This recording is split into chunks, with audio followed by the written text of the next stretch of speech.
अमेठी यानी गांधी परिवार की कर्मभूमि। अमेठी यानी जवाहरलाल नेहरू, संजय गांधी, राजीव गांधी, सोनिया गांधी का संसदीय क्षेत्र। मौजूदा दौर में अमेठी का मतलब राहुल गांधी का संसदीय क्षेत्र। गांधी परिवार की पहचान और गांधी परिवार से पहचान पाने वाले अमेठी की पहचान बदलने का संघर्ष वर्षों से चल रहा है। इन दिनों यह बीड़ा उठा रखा है बीजेपी की नेता और केंद्रीय मानव संसाधन विकास मंत्री स्मृति ईरानी ने। जन जन के सुख दुख में भागीदारी से लेकर उनके कल्याण की योजनाओं से जुड़कर स्मृति कैसे कर रही है राहुल के किले में सेंध लगाने की कोशिश। आज इसी पर करेंगे विस्तार से बात, लेकिन पहले देखिए क्या हो रहा है अमेठी में इस रिपोर्ट के अंदर। तो अम्मा नहीं रो ऐसा, माता जी परेशान ना हो, आपको मदद ये कह रहे अश्विनी जी बेटे को उठा के ले गए कोई सिपाही। पकड़ कर नहीं जाते। कोई बात नहीं, ये दरोगा जी है ना, जगदीशपुर थाने के हैं, इसीलिए आपके सामने खड़े हैं। कह रहे हैं बेटा कोई गुनाह ना किया हो तो ऐसा नहीं उठा के ले जाएगा सिपाही, फिर भी वो देख लेंगे आपका विषय, ठीक है। अरसे से, बरसों से कांग्रेस या यूं कहें कि गांधी परिवार का गढ़ रहे अमेठी में ये सेंध लगाने की कोशिश है। राहुल गांधी के किले को भेदने का ये जतन है। पिछली बार बीजेपी की उम्मीदवार स्मृति ईरानी भले ही अमेठी के मैदान में मुंह की खा गई, लेकिन जनता के दिलों पर वो जो छाप छोड़ आई, उसके बलबूते जीत की बुनियाद रखने की दिशा में ये विस्तार है। तभी तो राह में किसी दुखियारी माँ का दर्द सुनने के लिए उनकी गाड़ी रुकी, तो कभी किसी के इलाज के लिए उनकी मदद के हाथ बढ़े। मदद के आस लिए आने वाला कोई शख्स निराश न हो, केंद्रीय मानव संसाधन विकास मंत्री मानो ये तय कर अमेठी पहुंची थी। मंच से उनकी ललकार इरादे भी साफ कर रही थी। मैं कार्यकर्ताओं से कहना चाहती हूं कि ये संघर्ष समाप्त नहीं हुआ है। ये संघर्ष तब तक चलता रहेगा जब जब कांग्रेस की मिथ्या अमेठी से समाप्त नहीं होती। राजनीति में एक हार क्या जीतने के बाद भी उम्मीदवार अपने क्षेत्र को भूलने के लिए कुख्यात है, लेकिन स्मृति ईरानी मानो बनी बनाई कई छवियों को तोड़ने के लिए ही बनी। 1-1.5 साल पहले आपने अपने परिवार में मुझे जगह दी, दीदी कहकर मेरा सम्मान बढ़ाया। कुछ लोगों ने ये तोहमत लगाई थी कि दीदी तो कह रहे हो, क्या दीदी ये पलट कर लौटेगी? और आज विशेष रूप से रक्षाबंधन के पावन पर्व के पूर्व दीदी आई है। बीजेपी कार्यकर्ता की सड़क हादसे में हुई मौत के बाद उन्हें श्रद्धांजलि देने स्मृति अमेठी के मटियारी कला गांव में आई थी, लेकिन इस मौके पर अपना सियासी आधार बढ़ाने के हर मौके को उन्होंने भुनाने की कोशिश की। स्मृति ने अमेठी कस्बे में महिलाओं को रक्षाबंधन का अनोखा तोहफा भी दिया। अमेठी की इस दीदी ने 25,000 महिलाओं का बीमा करवाया। प्रधानमंत्री बीमा सुरक्षा योजना के तहत ये बीमा करवाए गए 25,000 महिलाओं की बीमा की रकम स्मृति ने अदा की। इस मौके पर स्मृति ने जमीन अधिग्रहण बिल और किसानों के मुद्दे पर कांग्रेस और राहुल के रुख की भी खबर ली। 80 के दशक में 65 एकड़ भूमि किसकी ली? किसानों के लिए। किसके लिए ली? कंपनी के लिए ली। आज अमेठी की जनता से पूछती हूँ, वो कंपनी खुली क्या? जमीन को फरवरी के महीने में राजीव गांधी चैरिटेबल ट्रस्ट ने खरीद लिया। स्मृति ईरानी के इरादे साफ हैं। छोटे पर्दे पर नेक बहू के रूप में घर घर में पैठ बनाने वाली केंद्रीय मानव संसाधन मंत्री अमेठी की दीदी बनकर राहुल भैया का पत्ता साफ करना चाहती है, लेकिन इसमें वो कितना कामयाब होंगी ये तो वक्त ही बताएगा। गांधी परिवार के गढ़ अमेठी में खड़े होकर स्मृति ईरानी ने गांधी परिवार पर ही जोरदार हमला बोला है। जिस भूमि अधिग्रहण बिल पर लगातार कांग्रेस सरकार को घेरने की कोशिश कर रही थी, उसी भूमि अधिग्रहण बिल के कुछ चैप्टर उठाकर स्मृति ईरानी ने गांधी परिवार को ही कटघरे में खड़ा कर दिया। कैमरा पर्सन अखिलेश रस्तोगी के साथ उत्कर्ष चतुर्वेदी, अमेठी, IBN 7। अमेठी में स्मृति ईरानी की आक्रामकता, उनका जो तेवर है, उसको देखकर कई सवाल खड़े होते हैं। पहला सवाल तो यही कि क्या बीजेपी गांधी परिवार के इस गढ़ में उसे मात देना चाहती है? क्या ये बीजेपी का प्लान 2019 है? दूसरा, क्या अमेठी के बहाने कांग्रेस के उपाध्यक्ष राहुल गांधी पर बीजेपी लगातार निशाना साध रही है? तीसरा सवाल, क्या गांधी परिवार का लगातार नेतृत्व मिलने के बावजूद अमेठी वाकई पिछड़ा हुआ है? चौथा सवाल, क्या बीजेपी राहुल को अमेठी में ही घेर कर रखने की रणनीति पर काम कर रही है ताकि वो बाकी इलाकों में नहीं जा पाए? पांचवा सवाल, क्या स्मृति पार्टी का चुनावी चेहरा न होकर अमेठी के लिए बीजेपी की गंभीर उम्मीदवार है जो वाकई आगे जाकर राहुल गांधी को वहां से मात दे सकती हैं? आज का मुद्दा में हम इसी पर बात करेंगे। स्मृति ईरानी अमेठी में जाकर हुंकार रही हैं, ललकार रही हैं। इस वक्त इसी विषय पर चर्चा के लिए हमारे साथ जुड़ गए हैं बीजेपी के नेता विजय पाठक, कांग्रेस के नेता अखिलेश प्रताप सिंह, बीएसपी के नेता सुधींद्र भदौरिया और वरिष्ठ पत्रकार रामकृपाल सिंह। सबसे पहले अखिलेश जी आपके पास आ रहा हूं। स्मृति ईरानी बड़ा सोच समझकर जितनी बार वो आ रही हैं, पहले वो आई, उन्होंने प्रधानमंत्री बीमा सुरक्षा योजना और प्रधानमंत्री जनधन योजना, इन दोनों में 25-25 हजार लोगों को फायदा पहुंचाने का दावा किया और आने वाले समय के लिए अभी से घोषणा कर दी कि जब वो आएंगी तो प्रधानमंत्री जनधन योजना और इसके आगे बढ़कर मुद्रा बैंक लोन स्कीम लेकर आएंगी। सीधा हमला राहुल गांधी पर उन्हीं के गढ़ में।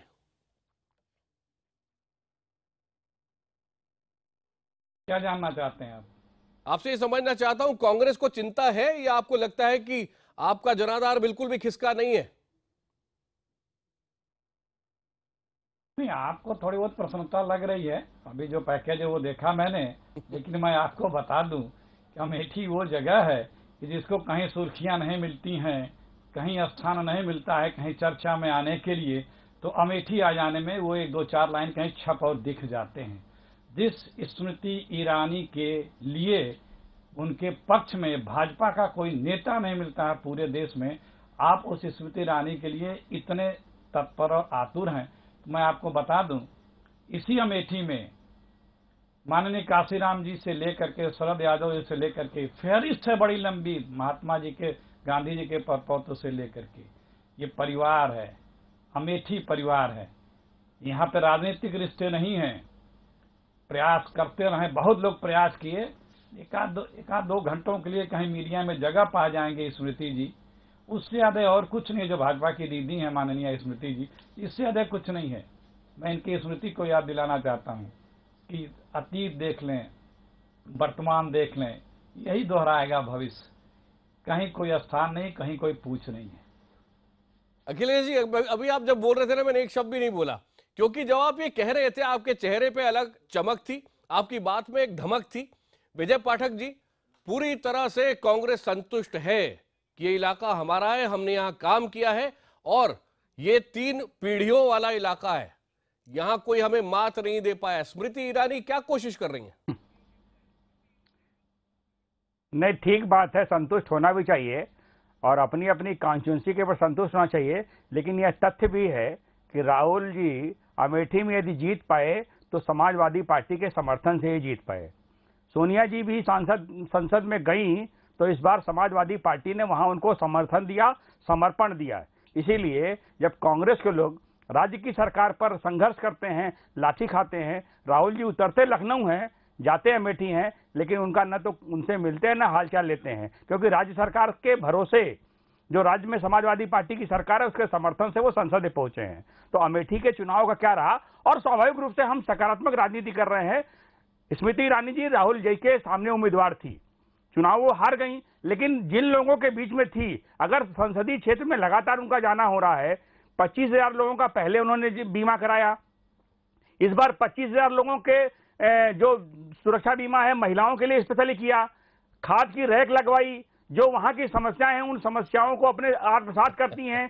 वहां आगजनी की घटना होती है, कोई घटना दुर्घटना होती है, पार्टी के कार्यकर्ता पहुंचते हैं, उनके संपर्क में हैं। अगर दिल्ली में उन्होंने तय किया है कि 1 और 15 तारीख को अमेठी के लोगों से अलग अलग मिलेंगी, तो स्वाभाविक रूप से उनकी गंभीरता है, वो लोकसभा में वहां प्रतिनिधित्व करने के लिए गई थी, आगे भी वो प्रतिनिधित्व करेंगी। तो उनकी अगर पब्लिक कनेक्टिविटी बनी हुई है तो ये हमारे लिए सकारात्मक कदम है, और तय तो ये जनता करेगी कि अमेठी में किसकी दाल गलेगी किसकी नहीं गलेगी, पर प्रयास तो हम करेंगे। बिल्कुल। सुधींद्र भदौरिया जी, अखिलेश जी की बात अभी आप सुन रहे थे और आपने विजय पाठक जी की बात सुनी, लेकिन अखिलेश जी के चेहरे पे जो मुस्कान है ये विश्वास है या अति आत्मविश्वास? देखिए, अमेठी उत्तर प्रदेश के कई 50 जिलों के बीच में एक जिला है। यहाँ पर राहुल गांधी जी भी चुनाव कई बार लड़े हैं, जीते हैं, और उससे पहले अन्य लोग भी जीतते हारते रहे हैं। वहां पर कांग्रेस भी किसी जमाने में सन 77 में मुझे मालूम है वहां पर चुनाव हारी थी। तो ये नहीं कहा जा सकता कि हर कोई पार्टी हमेशा एक ही सीट पर हमेशा जीतती रहेगी। पर मैं ये जरूर कहना चाहूंगा कि स्मृति ईरानी जी कभी दिल्ली से चुनाव लड़ती हैं, फिर वो राज्यसभा का चुनाव गुजरात से लड़ती हैं। उनका मन चित्त कहां है ये स्पष्ट नहीं है, क्योंकि अगर उनको उत्तर प्रदेश में ही काम करना है और अमेठी में ही चुनाव लड़ना है तो पिछले 18 महीने में क्या वो 18 बार भी गई? अगर 18 बार गई होती तो एक महीने में एक बार वहां के तमाम लोगों की समस्या के लिए उन्होंने कुछ कोशिश की होती। किसी वक्त पे पहुंच जाना हर 3, 4, 5, 6 महीने में और एक तकरीर कर देना क्रांतिकारी, इससे न क्रांति आने वाली है, न वहां के जनजीवन में बदलाव होने वाला है। अमेठी बहुतायत दलित और पिछड़े लोगों का जिला है और वहां पर इसकी चेतना जागृत हो रही है, और जिस दिन ये चेतना जागृत हो जाएगी तो इस तरह के जो जिसको कहा जाए एक पॉलिटिकल जमींदार लोग हैं, उन लोगों के लिए वहां पर अभी लगता है संपर्क टूट गया सुधीर जी से। लेकिन रामकृपाल जी, आप तीनों की बात ध्यान से सुन रहे थे, बीच में मुस्कुरा भी रहे थे। थोड़ा सा आपसे समझना चाहूंगा कि जो अमेठी की लड़ाई है, इसका जो बड़ा पर्सपेक्टिव है वो क्या है? क्या बीजेपी की कोशिश ये है कि राहुल गांधी कभी एफटीआई चले जाते हैं, वहां जाके प्रधानमंत्री को ललकारते हैं, कभी वो किसानों के पास बात करने के लिए अलग राज्यों में पहुंच जाते हैं, बीजेपी की समस्या बढ़ाते हैं, उनको एक ही सीट पर रोक दो, उनको ज्यादा से ज्यादा ध्यान वहां लगाने के लिए मजबूर कर दो? जो बात आप कह रहे हैं, मैं तो ये नहीं कहूँगा कि 100% वही सही है, लेकिन उसके पीछे रणनीति यही लग रही है कि जो कुछ अभी राहुल जी संसद में, दिल्ली में और एक तरह से मतलब केंद्रीय भूमिका में रहते हुए पूरे देश में जाकर के जो परेशानी बीजेपी के लिए खड़ी कर रहे हैं, बीजेपी परेशान तो है उनसे, इसमें कोई दो राय नहीं है। बीजेपी एक दूसरी स्ट्रेटजी में चल रही है कि इनको कहीं से घेरो और जैसा होता है कि उनके गढ़ में जाओ। इससे जो लोग बात अभी हमारे मित्र लोग कर रहे थे, अलग अलग पार्टियों के प्रतिबद्ध लोग, 2019 में कौन जीता है कौन हारता है, यह बहुत आकलन की अभी बहुत लंबी बात है। देखिए, सवाल इस बात का है कि आने वाले 4 सालों में एक रात हमेशा एक परेशानी का सबब बने। अगर जो भी अमेठी में होगा ये तय जान लीजिए, वो गांधी परिवार उसके प्रति बिल्कुल नजरें घुमा के देख तो जरूर रहा होगा और ये चिंता का विषय होगा। देखिए, ये मुझे लगता है ये सिर्फ स्मृति ईरानी का फैसला नहीं होगा जो कुछ वहाँ हो रहा है। मुझे लगता है कि पार्टी संगठन और बड़े नेताओं की इसमें पूरी एक भूमिका है और ये रणनीति बनाई गई है कि कैसे जाइए वहाँ पर और राहुल जी को लगातार उनकी वो चैन की नींद में खलल डालिए। ये मुझे लग रहा है कि ये सफल, इसमें करीब बीजेपी सफल हो रही है। दूसरी बात, अभी जैसे भदौरिया जी कह रहे थे कि 18 महीने में 18 बार भी नहीं गए। याद कीजिए कि 18 महीने में 18 बार तो जीता हुआ प्रतिनिधि भी नहीं जाता है। हारे हुए लोग कहाँ जाते हैं अपनी कॉन्स्टिट्यूएंसी में? मैं कह रहा हूँ कि देखिए, अगर ये जा करके निश्चित तौर पर वहाँ एक घेरने की कोशिश, मैं फिर कह रहा हूँ जीते या हारे हुए अलग की चीज़ है। देखिए, रायबरेली से इंदिरा गांधी भी चुनाव हार गई थी राजनारायण जी से। अभी भदौरिया भाई कह रहे थे इस बात को, रायबरेली से इंदिरा गांधी जी, जो कोई उम्मीद नहीं करता था कि रायबरेली से इंदिरा गांधी कभी हार सकती हैं। तो ये कहना कि ये फलाना की पारंपरिक सीट है, कुछ भी नहीं है। आचार्य निरंदेव फैजाबाद से हार चुके थे, कैसे आदमी से जिसके बारे में नाम भी लोग शायद ही जानते होंगे। ये नहीं कहा जा सकता कि ऐसा होता आया है अतीत में। 2014 में वो बहुत कुछ ऐसा हुआ है जो पहली बार कभी नहीं हुआ था। इसलिए मेरा ये कहना है कि आज की तारीख में देखिए, बीजेपी क्या है, उसकी एक रणनीति छापामार युद्ध की तरह है कि ठीक है, आप संसद में हम बहुत लड़ाई लड़ लिए, सब कुछ देख लिया, अब परेशान करना है तो चलो कॉन्स्टिट्यूएंसी वाइज तो ये जो ठीक है। बीजेपी कर रही है, लेकिन मैं अभी समझता अभी हूँ आपने बीजेपी जो का बात plan। कही गुरिल्ला वॉरफेयर, छापामार युद्ध, मैं ऐसे ही इसका इसमें- मतलब मेरा ये नहीं कहना है कि ये कोई गुरिल्ला वारफेयर है, लेकिन एक रणनीति है कि आप दिल्ली से दूर अमेठी में चलो, अमेठी में इनको घेरो, अमेठी में 4 साल अभी हैं, कुछ न कुछ नहीं आप नहीं, करते लेकिन उसी रहेंगे। के अंदर जो एक प्रयास ये भी है कि भ्रष्टाचार को मुद्दा बनाया जाए। 65 करोड़ का अमेठी लैंड स्कैम जिस तरह से बोला जा रहा है, अखिलेश जी, आप इसे पॉलिटिकल स्टंटबाजी मानते हैं या फिर इसे गंभीर मुद्दा मानते हैं कि हाँ ये बीजेपी का एक बड़ा हमला है आपके ऊपर? मैं इसका जवाब दूंगा, लेकिन पहले मैं कह दूं जी कि जो बीजेपी पूरे हिंदुस्तान में खुद घिर गई है, जिसका अगले चुनाव में, लोकसभा के चुनाव में 7 सीटें भी पाने की संभावना नहीं रही है, माननीय मोदी जी के नेतृत्व में धराशातल में जा रही है। और जनमानस कह रहा है आज भी कि कहीं भी वोटिंग हो जाए तो मोदी जी सुपड़ा साफ हो जाएगा उत्तर प्रदेश में, पूरे देश से। और देखिए, कई महीनों बाद अमेठी आने के बाद स्मृति जी की एक पॉजिटिव सी स्टोरी आपके चैनल पे आ रही है, नहीं तो अभी तक उनकी बखिया उधेड़ी जा रही थी मीडिया में। तो अमेठी वो जगह है कि सुर्खियों में थोड़ा सा स्थान पाने के लिए वहां आ जाने के बाद लोगों को स्थान मिल जाता है, इससे अब कुछ और नहीं मिलने वाला है उनको। दूसरी बात, अगर आप ये बात जिम्मेदारी से कह रहे हैं लैंड स्कैम की, तो आपके लिए भी मैं एक सबक बता रहा हूं। अब पहले आप बोलें, पूरी जिम्मेदारी से आप कह रहे हैं ना इस बात को, जो आपने शब्द बोला, अपनी जिम्मेदारी ओन करिए, तो फिर इसका जवाब दूं मैं। जिस तरह से रिपोर्टिंग हुई है उसकी, आपसे पहले मैं बीजेपी के पास जाता हूं, क्योंकि आप इस मामले पे जो बोल रहे हैं, क्योंकि कागज हमारे पास नहीं, मैं डिटेल जवाब नहीं दूंगा है। इसका। नहीं, एक मिनट मैं जवाब दूंगा। हाँ। आप इसको गंभीरता से ओन करते हुए ये शब्द बोल रहे हैं ना। मैं आपसे साफ सवाल, एकदम साफ हाँ, सवाल ना पूछा है। बोलिए। स्मृति ईरानी ने, केंद्रीय नहीं। मंत्री ने आरोप लगाया है, हाँ। और वो आप इसको पॉलिटिकल स्टंटबाजी मान रहे हैं या एक गंभीर मुद्दा है आपके लिए? सीधे सीधे ये पूछा मैंने आपसे, और आप अब रुक जाए, बीजेपी को बोलने दें। विजय पाठक जी, आप बताएं कि मुद्दा आप इसको कितने आगे ले जाने के लिए तैयार है? एक सेकेंड, मैं इसका जवाब दे रहा हूं। एक सेकेंड। स्मृति ईरानी से मैं किसी समझदारी की, या पूरा देश किसी समझदारी से अपेक्षा नहीं करता है। एक जो फैक्ट्री थी वो कुर्क हो गई थी, कोर्ट में, दिल्ली हाई कोर्ट में मुकदमे नहीं, आपके ये स्टेटमेंट में ऐसे नहीं जाने देना चाहता हूं। पहले विजय पाठक जी का जवाब ले लीजिए, फिर मैं आ रहा हूं आपके पास। बात पूरी होने दीजिए, पहले उनका जवाब आने दीजिए, भागिए नहीं। किसी और को बोलने देंगे या नहीं? अकेले ही बोलेंगे आप? मैं जवाब दे रहा हूं। विजय पाठक जी, आपका विजय पाठक जी, मैं आ रहा हूं आपके पास, आपका जवाब दे रहा हूं। मैं आ रहा हूं आपके पास। क्यों भाग रहे हैं? नहीं। अच्छा ठीक है, आप बात पूरी कर लें, आप बात पूरी कर लें, मगर आप 30-40 सेकंड लीजिए, उससे ज्यादा मैं नहीं दे सकता। जो बोले हमें उसका जवाब दे रहा हूं। ठीक है, आप बोले। जो आप अखिलेश जी बोल रहे हैं बगल में, तो मैं कैसे बोलूंगा? जो आप सवाल किए उसका जवाब ले लीजिए। अखिलेश जी बोले। जनता को गुमराह मत होने दीजिए।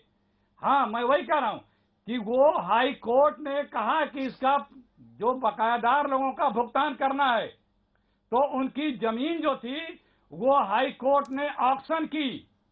ऑक्शन में एक संस्था ने, ट्रस्ट ने ऑक्शन में बिडिंग की और हाईएस्ट बिडिंग पाई, हाईएस्ट बिडिंग डाला। आपको यह बता दूं, जो सेकंड बिडर था उससे 2.5-3 गुना ज्यादा फर्स्ट बिडर ने डाला था।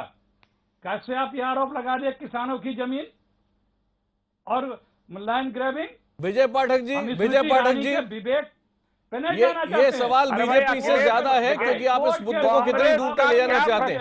है और कांग्रेस के नेताओं से जब आप प्रश्न कर रहे हैं तो किस तरह वो उत्तेजित हो रहे हैं कि स्मृति ईरानी के विवेक से लेकर उनकी बौद्धिक क्षमता तक पे सवाल उठा रहे हैं। लेकिन क्या यह तथ्य नहीं है कि जो किसानों की जमीन थी वो आज राजीव गांधी ट्रस्ट के पास है?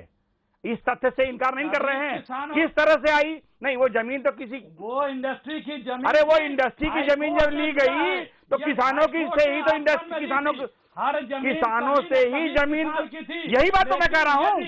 आप हाई कोर्ट के द्वारा, भाई तथ्य तो यही है कि जो जमीन किसानों की थी आज वो राजीव गांधी ट्रस्ट के पास है कि नहीं? अगर इसमें तथ्यात्मक गलती हो तो बता दें अखिलेश जी। वो कैसे आई, क्या आई है, यह स्पष्टीकरण दे रहे हैं। लेकिन अगर इस बात से ये इनकार करते हैं क्या कि किसानों की यह जमीन राजीव गांधी ट्रस्ट के पास है कि नहीं? वो जब जमीन ली गई थी तो इंडस्ट्री के लिए ली गई, यह तथ्य है कि नहीं? आप बोल रहे, मैं बोल रहा हूँ, वो इंडस्ट्री क्या साल चली? 10 साल। अरे भाई नहीं चली तो राज तो आपका था। आप अमेठी में दावा करते हैं कि हमारा परिवार जैसा रिश्ता है, और उस परिवार के रिश्ते में अगर आप अमेठी में उद्योग नहीं चल पा रहा है तो उसके दोषी कौन है? वो किसी व्यक्ति ने जमीन नहीं ली है, अमेठी की जनता के कल्याण के लिए जो ट्रस्ट है उसके लिए ली गई है। एक रुपए टॉफी के भाव नहीं ली गई है। वो जमीन तो ट्रस्ट, जमीन तो कांग्रेस के ट्रस्ट के पास है, सुप्रीम, और वो किसान की जमीन थी, उद्योग लगाने के लिए ली गई थी। आज तथ्य है कि वो जमीन कांग्रेस के पास है। कोर्ट में भाजपा की दीदी को जानकारी नहीं है। मैं इसीलिए कहा ना कि जिस तरह से जवाब देने की स्थिति बन रही है वो बौखलाहट स्पष्ट करता है कि जो सवाल अमेठी में उठ रहा है उसका उत्तर कांग्रेस के पास नहीं है। एक जवाब देने के लिए पूरे देश में स्मृति ईरानी के पक्ष में भाजपा का कोई नेता तो आ नहीं रहा पिछले 4 मतलब अब आप ये तय करेंगे कि कौन नेता नहीं है? जो सवाल है वो सवाल जवाब दिया जा रहा है। आपकी फ्रस्ट्रेशन है कि आप उनकी बौद्धिक क्षमता, उनकी कार्य क्षमता पर सवाल कर रहे हैं। जी, मेरे पास समय समाप्त हो रहा है। पहले आपके पास 30 सेकंड, फिर रामकृपाल जी के पास आ रहा हूं। सुधींद्र जी कि जिस चीज को अदालत ने ऑप्शन किया हो, अदालत के ऑप्शन की चीज के बारे में जिसको ज्ञान नहीं हो तो उसको हम अच्छा थोड़ा सा रुक जाए, सुधींद्र जी को भी सुन ले। सुधींद्र जी आप बोले। शिक्षा जगत क्या करेगा उसको हम प्रणाम ही करते हैं। क्या करेंगे? प्रश्न क्या है? मैं आपसे ये जानना चाहता हूं कि ये आपको सिर्फ पॉलिटिकल स्टंटबाजी लग रही है, क्योंकि हमारे पास कागज नहीं है, ना ये हमारी स्टोरी है, लेकिन बीजेपी की केंद्रीय मंत्री अगर कोई बड़ा सवाल उठा रही है तो वो इस वक्त डिस्कशन में है। उन्होंने तो बड़ा सवाल उठाया था, मोदी जी के खिलाफ ही आमरण अनशन करूंगी। उन्होंने तो वो भी बड़ा सवाल उठाया था कि मोदी जी के खिलाफ आमरण अनशन पर बैठी थी दिल्ली में। अखिलेश जी आपकी बात हमने सुनी, थोड़ा सुधीन जी को भी सुन ले। सुधीन जी का आमरण देखिए, दोनों पक्ष बहस अमेठी पर ना हो, तो अमेठी के मुद्दों पर ना हो, इसलिए कैसे डाइवर्ट किया जाए ये कांग्रेस की प्रक्रिया है। माननीय मोदी जी के खिलाफ तो वो आमरण। एक मिनट, थोड़ा सा धैर्य आप दोनों रखिए। सुधीन जी आप भी बोले। बात करूं? अच्छा बाकी फिल्टर थोड़ी देर बंद कर दीजिए। अगर सुधीन जी को हो गया हो तो मैं अपनी बात कहूं। सुधीन जी आप बोले। हाँ, मैं ये कह रहा हूं कि दोनों पक्ष अपने हिसाब से तथ्यों को प्रस्तुत कर रहे हैं। ये हकीकत है कि जितने भी संस्थान बनते हैं, चाहे वो कांग्रेस पार्टी के हों, चाहे वो विश्व हिंदू परिषद के हों, और भारतीय जनता पार्टी के भी तमाम संस्थान हैं, विश्व हिंदू परिषद के भी हैं। यहाँ दिल्ली में दीनदयाल शोध संस्थान से लेके मथुरा में आप चले जाएं, तमाम आश्रम बने हुए हैं। किसी न किसी समय में ये किसानों की जमीनें रही हैं और उन्हीं पर ये जमीन वहां से ये लेते हैं, बनाते हैं, सभी संस्थान बनते हैं। मैं इसमें केवल इन्हीं दोनों लोगों को नहीं कह रहा हूं, पर इस पर राजनीति न करके ठोस राजनीति किसानों के लिए, दलितों के लिए और उन तमाम लोगों के लिए जो समाज के दबे पिसे लोग हैं, जो वंचित लोग हैं, उनको सशक्तिकरण के लिए उनके लिए की जानी चाहिए। ना कि समय समय पर कुछ एक ऐसा क्रांतिकारी भाषण देके लोगों में उत्तेजना पैदा की जाए और लोगों को गुमराह किया जाए। समय समाप्त हो गया। आपको सबको बहुत बहुत धन्यवाद। माफी चाहता हूं, सबके पास पर्याप्त समय के लिए नहीं आ पाया। ये बिल्कुल 1 घंटे का डिस्कशन हो सकता था। खासतौर पर जितनी तीखी बात आज कांग्रेस और बीजेपी के बीच हो रही थी।